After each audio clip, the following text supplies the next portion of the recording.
Apa lagi? Halo Om. Halo. Kita ketemu lagi sama Mas Riko. Siap. Sedang hujan. Nah ini lagi di jalan sedang hujan. Nah, selama ini kan kita selalu bahas manfaat durasi lama itu kayaknya ya buat cowok kan ya.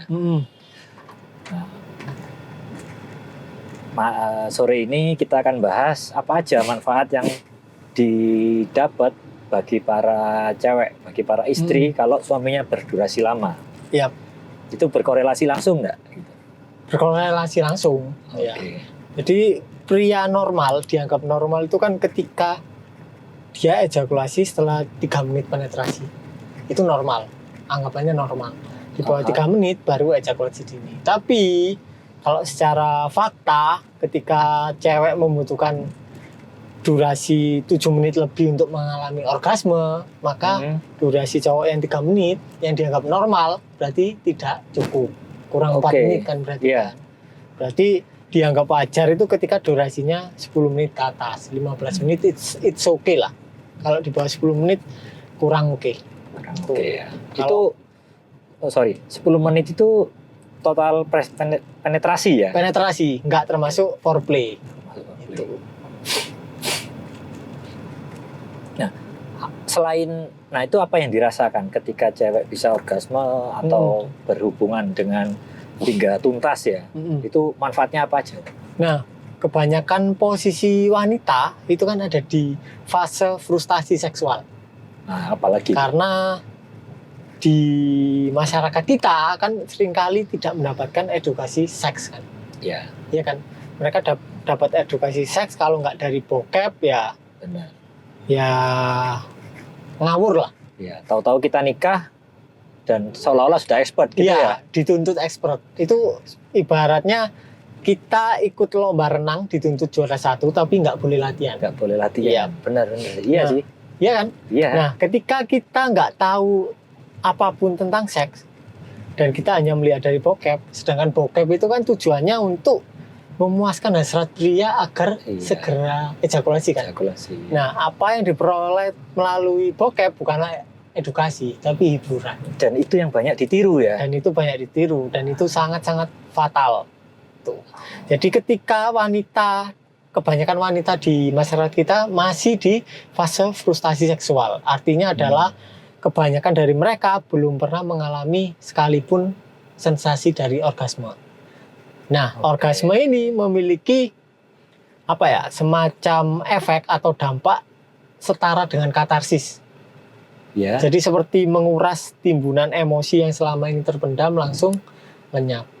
Oh, jadi dampaknya hingga seperti itu. Jadi ketika wanita pertama kali mengalami orgasme terus hingga 3 bulan ke depan dia akan menjadi berubah total 180 derajat. Bila satu kali orgasme bisa 3 bulan? Enggak, maksudnya rutin. Oke. Meskipun baru 1 kali orgasme udah tampaklah berubahnya. Jadi yang awalnya dia kayak cerewet, kayak kalau pagi-pagi tiba-tiba dia cerewet kayak habis makan kerutu gitu. Itu pasti bakal berubah. Dia pasti nggak cerewet lagi. Terus yang semula pemarah terus kerengung kayak dosen killer gitu.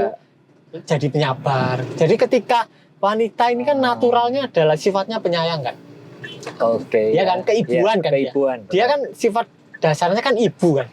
Mengayomi, memelihara. Nah, ketika dia tidak mendapatkan orgasme, yang terjadi adalah kebalikannya sifatnya. Tapi ketika dia mendapatkan orgasme, maka ya yang terjadi adalah sifat naturalnya mulai muncul, dia mulai berbunga. Tapi ketika dia orgasmenya udah berlebih, udah melampaui fase honeymoon, itu yang bahaya. Di fase itu akan terjadi kekenyangan seksual, tapi dibahas lain kali lah.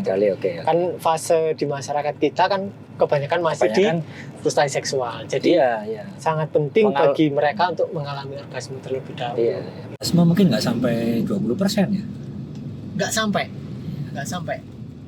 Kalau itu di negara barat itu aja berdasarkan survei baru 30%. Di barat ya? Iya. Di Eropa ya? Open gitu ya? Udah open ya? Di Indonesia mungkin kurang dari 10%. Bisa jadi kurang dari 5%. Gitu ya? Ya, punya anak belum tentu orgasme ya. belum tentu. Jadi kebanyakan orang itu mengira kalau punya anak berarti orgasme. Padahal belum tentu. Dan kebanyakan enggak, karena beda. Kalau orgasme ini kan cuma masalahnya sperma bertemu ovum. Meskipun ejakulasinya 1 menit, asal ovumnya dibuahi sperma ya udah jadi. Oh, itu proses pembuahan, proses biologis, bukan ke sensasi kenikmatan. Beda, sangat berbeda. Tapi edukasi seks kita sangat kurang terkait hal itu. Jadi menikah kayak seakan-akan udah dituntut bisa segala macam lah. Itu kan nggak sesuai logika kan. Iya. Jadi ketika kenapa kok banyak cewek-cewek yang udah tua terus pemarah gitu dosen killer ya itu karena kurang orgasme atau belum pernah orgasme sama sekali, jadi timbunannya terlalu banyak. Ada nggak perubahan di fisik bagi yang sudah mengalami orgasme? Dia akan terlihat lebih ceria, lebih awet muda. Meskipun umurnya udah tua itu kelihatan lah dari raut wajahnya itu lebih ceria, terus lebih auranya beda ya. Lebih lebih happy gitu lah. Beda auranya. Tuh. Jadi ketika dalam rumah tangga istrinya itu bahagia, suaminya kan akhirnya juga ikut bahagia. Nah, dari kebahagiaan itu kan rezeki bisa tambah lancar. Gitu. Tapi ketika istrinya nggak orgasme, terus suka konflik kan akhirnya kan, karena tidak adanya kepuasan dari dua belah pihak atau salah satu pihak, kan akhirnya ada salah satu yang kurang kan. Di situ kan tercipta konflik, mulai cerewet, mulai suka marah-marah, bertengkar. Dari situ kan akhirnya perasaan yang dominan di dalam lingkungan rumah tangga ini kan jadi banyak kebenciannya, banyak apanya lah. Nah, di situ ketika ada banyak kebencian, maka ada banyak rasa kekurangan. Akhirnya ya finansialnya pasti bermasalah. Itu pasti udah. Jadi orgasme ini sebenarnya tanggung jawab siapa? Tanggung jawab suami atau tanggung jawab dua-duanya? Tanggung jawab dua-duanya. Jadi kebanyakan wanita itu mengira bahwa orgasme itu hanya tanggung jawab suami. Padahal agar seorang wanita bisa orgasme ya dia harus open terhadap suaminya. Harus terbuka, harus membuka dirinya terhadap suaminya, dan itu yang paling penting adalah menyadari kebencian yang ada di dalam dirinya terlebih dahulu. Itu kebencian kepada siapapun sebenarnya. Kepada siapapun, terutama kepada dirinya sendiri. Terutama. Ketika dia benci kepada dirinya sendiri ya dia nggak mungkin bisa cinta ke pasangannya. Pasti kebencian. Mungkin kamuflase seperti dominasi, eksploitasi yang diartikan sebagai cinta, rasa cemburu juga. Kebanyakan kan itu. Apa yang diartikan masyarakat sebagai cinta itu kan diartikan sebagai rasa cemburu. Padahal ketika ada rasa cemburu berarti ya bisa dipastikan saat di detik dia cemburu cintanya nggak ada. Oh gitu. Yes. Iya. Karena ketika dia cemburu berarti kan dia tidak dia tidak menerima istrinya sebagaimana adanya kan. Dan karena dia bisa cemburu karena dia kurang percaya diri. Ketika seseorang percaya diri maka ya buat apa dia cemburu? Ya kan? Jadi ngedilan ini ya. Yap.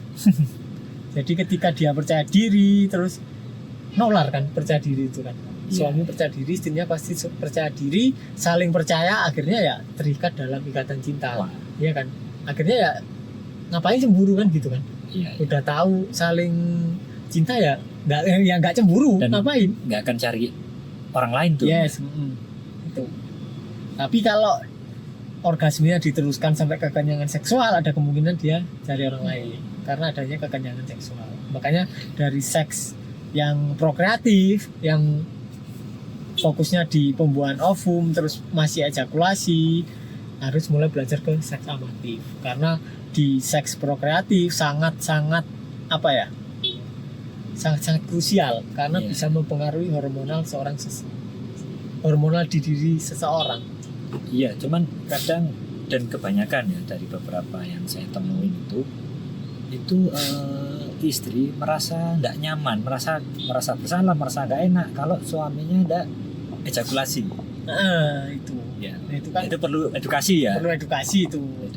Cuma kan itu fasenya sekarang kan bagaimana wanita bisa orgasme. Kalau pria kan itu tingkatan selanjutnya kan. Dan pria awal-awal mereka butuh durasi lama dulu. Iya. Kalau durasi lama udah bisa, baru ke seks amatif atau vali orgasme atau apa ya disebutnya seks tanpa ejakulasi.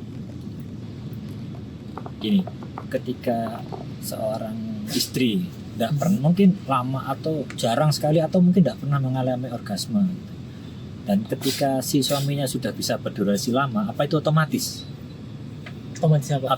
akan mengalami orgasme istrinya? Otomatis.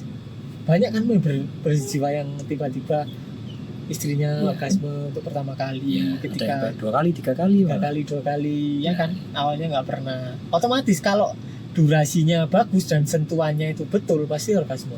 Dan itu semua ada di berjiwa ya. Iya. Dan yang terpenting adalah rilis emosi. Kenapa kok mirroring ditaruh di pertama? Karena ketika mau seenak apapun seorang pria mainnya, kalau si istri masih ada represi emosi terhadap suaminya, ya nggak mungkin orgasme. Ya Nah. ibaratnya kita nge-seks sama orang yang kita benci ya nggak mungkin terbuka. Itu intinya. Jadi bagusnya tiap suami istri itu mirroring semua ya. Ya bagusnya mirroring semua. Kalaupun nggak bisa, salah satu lah. Salah satu. Yang satu pasti nanti tiba-tiba apa ya terpengaruh lah. Iya, iya. Itu barengan boleh enggak? Barengan boleh, nggak masalah. Nggak masalah ya. Barengan lebih bagus. Ada temannya kan. Iya, iya. Tuh, detail mirroring kan ada nanti Iya. pelajari bareng-bareng ya di webinar atau di member ya. Oke, makasih Om Riko. Ini penjelasannya Sama-sama. menarik sih. Banyak sebenarnya pertanyaan saya, cuman kayaknya lain kali yang tanya cewek deh. Biar relate ya langsung Iya. ya. Bisa menanggapi. Bisa tanya lebih detail lagi Iya. tentang feel dan lain-lain ya. Siap. Ya, makasih banyak. Selamat sore. Sore.